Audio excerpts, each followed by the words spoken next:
Bien que sa connaissance du Seigneur était considérable, l'abandon total et absolu de saint Paul entre les mains du Maître produisait en lui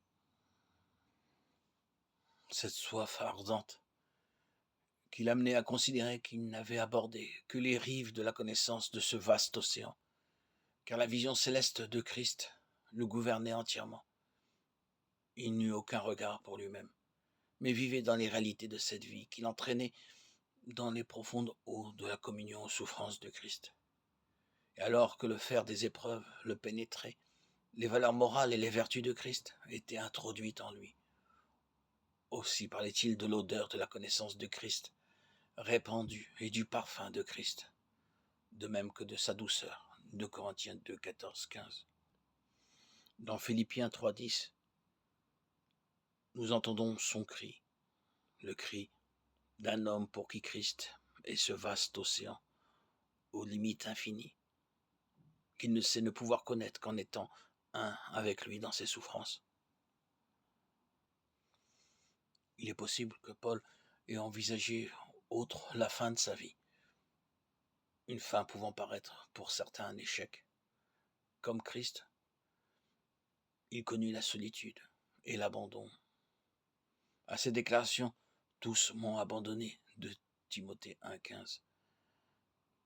Démas m'a abandonné, de Timothée 4,10. S'ajoutent d'autres situations douloureuses, de Timothée 2,17, de Timothée 18, de Timothée 4,14.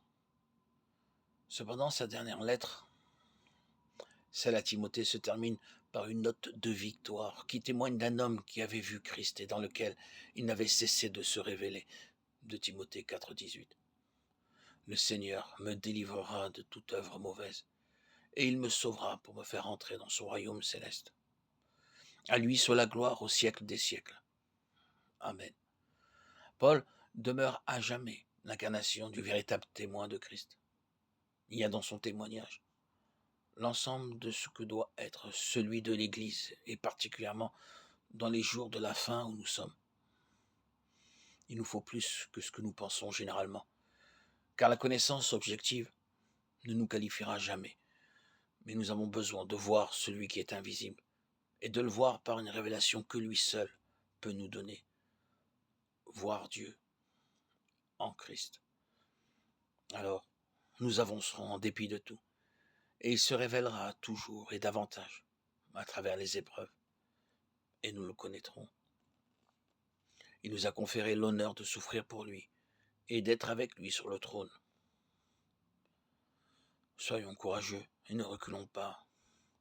Avançons. Il vient bientôt, et tous, nous serons changés en un instant, en un clin d'œil, à la dernière trompette. 1 Corinthiens 15, 51-52.